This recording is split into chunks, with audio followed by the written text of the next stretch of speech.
Maine Mendoza at Alden Richards, handa na nga ba sa gagawing Lenten Special? Umuugong na naman ang usap-usapan na tila magkakameyo si Alden Richards sa Lenten Special ng Eat Bulaga.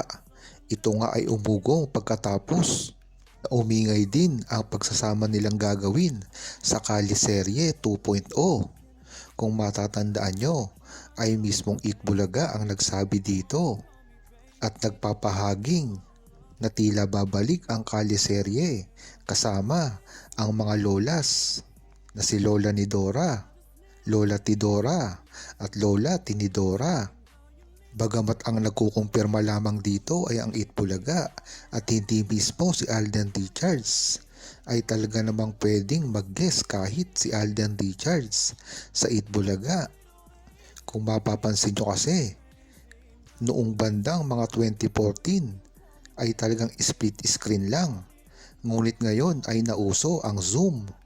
Hindi ba't ganyan naman talaga ang ginagawa ni Alden Richards dati?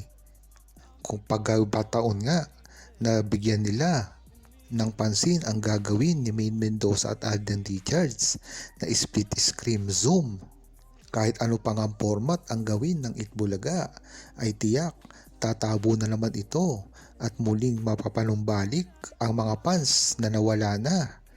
Marami na rin kasi ang humiwalay ngayon sa Eat Bulaga dahil na rin sa pagkakahati-hati ng fanbase ni Maine Mendoza at Alden Richards. Ngayon na ang pagkakataon ng Eat Bulaga ito na muling ibalik ang sigla at ang taas ng kanilang ratings.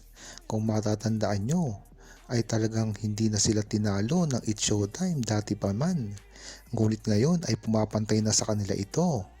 Kaya naman siguro naisipan na ng Eat Bulaga na nabigyang daan kung ano man ang kagustuhan ng mga fans, lalong-lalo na ibalik ang aldab na tambalan ni Maine Mendoza at Alden Richards na talaga namang dati pa ay talagang pinag-uusapan na at tiyak manunumbalik ang sigla ng buong tao at Pilipinas. Sawang-sawa na rin kasi ang mga tao sa pinagagawa ng Eat Bulaga ngayon na tila paulit-ulit na lamang. Maganda itong gawin dahil sila rin naman ang nagsimula dito at nagbigay ng hudyat na ibabalik na nila ang kalye serye.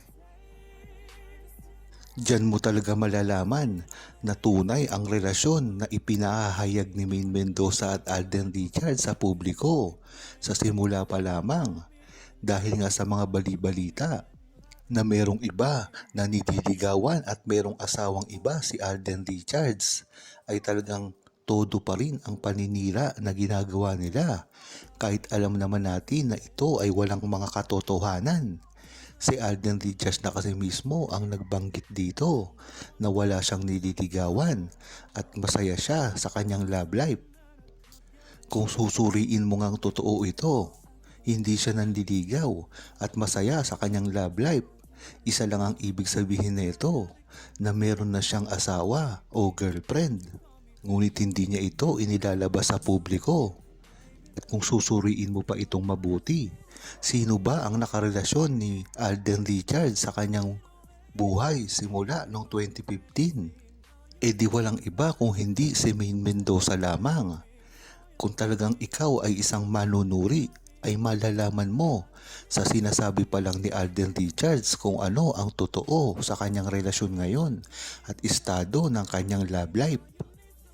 Kaya dapat ay hindi na pinagdududahan kung ano man ang merong relasyon si Maine Mendoza at Alden Richards, dahil kung ano ang nakikita natin sa publiko ay yun na rin ang kanilang tunay na relasyon at ang mga sinasabi nila ay isang dokumento na makapagtitibay dito sa kanilang tunay na relasyon at kahit kailanman hindi ito mapapalitan pa.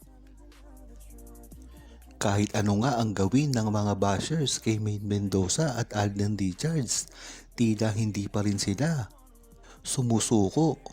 Yan naman talaga ang panata ng buong Aldab Nation sa simula pa lamang patungkol sa relasyon ni Maine Mendoza at Alden Richards.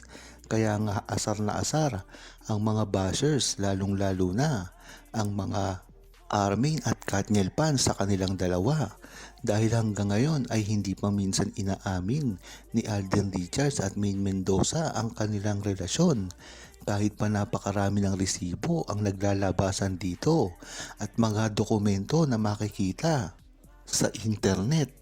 Kaya talagang kahit anong gawin nila ay hindi nila masira-sira si Alden Richards at Maine Mendoza. At ngayon ngang marami nang nagpapahayag kung gaano katotoo ang kanilang tunay na relasyon, ay talagang tila hindi nila makuha ang loob ng publiko, dahil hindi nila ito aasahan na sila ay hindi paniniwalaan at ang ginagawa nilang paninira ay babalik lamang sa kanila. Yan talaga ang gawain nila sa simula pa lamang. Kung matatandaan nyo, itong mga bashers na to ay iisa lamang. Simula noong 2015 hanggang ngayon ay talagang nagsasama-sama sila para lamang sirain si Maine Mendoza at Alden Richards. Talagang subok na to. Dahil kahit wala namang ginagawa, si Maine Mendoza at Alden Richards ay nariyan sila para sirain ang dalawa. Kung matatandaan nyo, kahit anong gawin dati ni Alden Richards at Maine Mendoza ay talagang pinapansin nila, kahit mga maliliit na bagay pa ito, at kinukumpara sa kanilang mga idolo. At ang malaking tanong dito, sinong-sino ba ang iniidolo nila? Walang iba kung hindi ang Katniel. Kung matatandaan nyo ay nagsama-sama pa ang lahat ng fandom ng Katniel. Jadine, Kim Chu, Tommy Ho, at ilan pa sa mga sikat na love team noon sa ABS-CBN.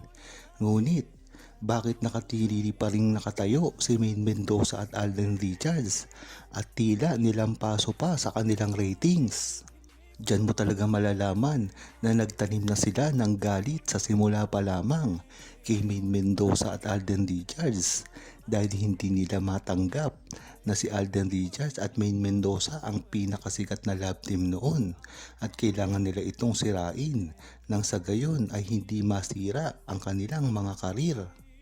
At dito mo malalaman na ang mga fans noon ng Katniel ay nag-e-exist pa rin ngayon para sirain si Maine Mendoza at Alden Richards, na alam naman natin na hindi na mangyayari ngayon dahil ito ay nagkawatak-watak na rin at hati na rin ang fandom nila.